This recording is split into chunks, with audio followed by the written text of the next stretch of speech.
What up, you guys? Drew, Dirty Men Media, tapping in with a quick cannabis talk, but very informational because I wanted to touch on something that I feel like people aren't too educated in at this moment. Or I feel like the information is out there for you to find, but a lot of people don't look. A lot of people don't know where to look, don't know how to look, or just don't look. So I'm going to explain what an mRNA vaccine is and how an mRNA vaccine works. Basically, an mRNA vaccine, in a nutshell, tricks your body into thinking that it's a virus, and it's something that hasn't been used yet by us in any kind of vaccine form, in any way, shape, or form. This is the first vaccine of its kind. It basically duplicates the virus. It makes your body think that it's a virus so that you make the antibodies for it. Basically, in a nutshell, it basically tricks your body into doing what your body would do if it was exposed to the virus, to a small or like a weakened dead version of the virus in another form of vaccine. But you don't need versions of this virus to produce these mRNA vaccines. That is the Pfizer vaccine that they are most vocal about and trying to push on the public. That is the vaccine that is the most mainstream. It's the Pfizer vaccine that they've been talking about on the news. It is an mRNA vaccine. Now, with that said, this is a cannabis talk, man. So I'm going to be lighting up. And then I'm going to be talking my shit. So I wrote some things down. And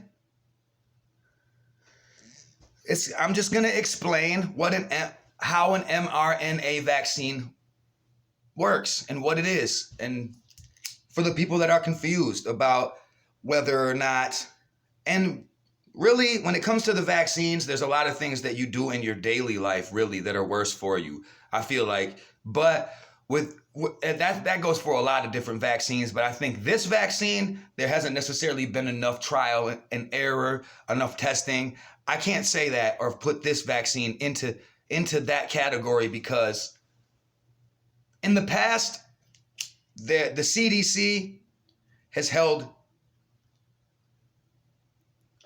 pharmaceutical companies or the development companies, the companies that develop these drugs, these vaccines, they have held them to a certain standard and a certain period of time. They held them they needed X amount of years of testing before they would push something forward onto the public or before they could start clinical trials on humans even. This has been pushed and rushed forward very fast in comparison to most other vaccines and drugs. There are a few examples, if you look, of vaccines that were pushed through this fast, or similarly fast anyway, somewhere in the ballpark, but it doesn't happen very often. The CDC, these organizations want you to put the amount of time and trial and error in. As far as they want the body of work, they want to see that it's actually going to be healthy. They want to see what the adverse effects are going to be years down the line before they start clinical trials on humans. But with all that being said, an mRNA vaccine is a messenger ribonucleic acid already existing molecule within the human body, which transport instructions to the part of the cell that's creating the proteins, which would be the spike proteins. Because in a cell, there's an ACE2. It's what it's called as an ACE2. And they interact with it's an ACE2 receptor, and it interacts with the spike proteins on a virus, and that's how that's how the virus gains control of the cell, and that's what I'm explaining right now.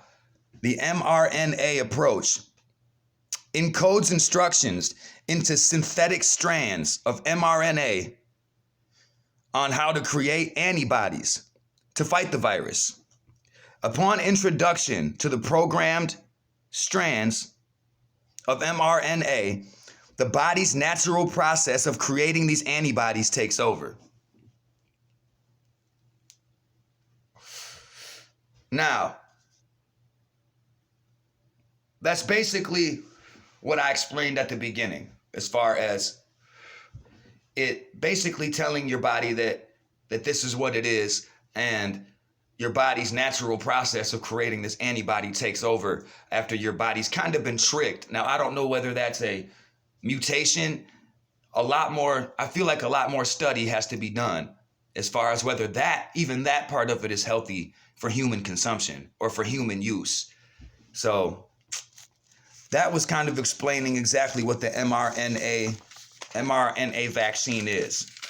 So if you didn't catch it before, messenger mRNA stands for messenger ribonucleic acid, which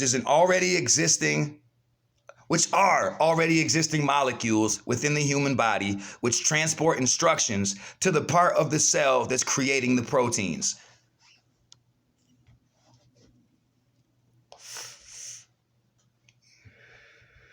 The mRNA approach encodes instructions into synthetic strands of mRNA on how to create antibodies to fight the virus.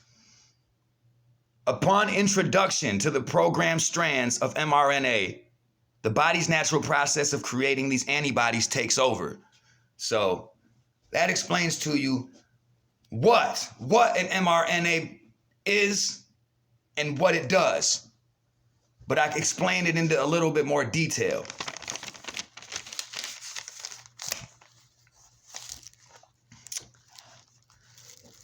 As far as the virus,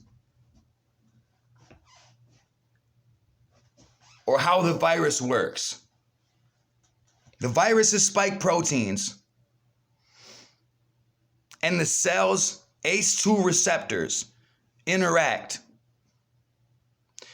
which internalizes the virus inside the cell, allowing it to take over the cell functions, etc., the cell's mechanics, so to speak.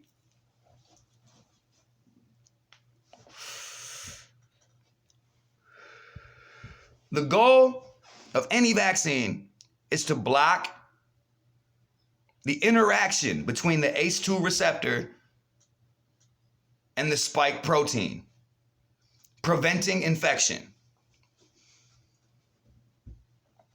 Pfizer wants to inject protein fragments into the body, creating antibodies in return to fight the spike proteins, stopping the virus from binding with the ACE2 receptors, or ACE2 receptor, either way. I'm going to read it all again one more time for anybody that did not catch it. I know that you can rewind anyway, but either way. How the virus works or attacks the cell. The virus's spike proteins and the cell's ACE2 receptors interact, which internalizes the virus inside the cell, allowing it to take over the cell functions, etc.,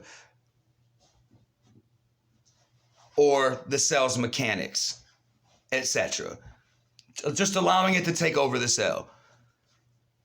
The goal of any vaccine is to block the interaction between the ACE2 receptor and the spike protein, preventing infection. Pfizer wants to inject protein fragments into the body, creating antibodies in return to fight the spike protein, stopping the virus from binding with the ACE2 receptor.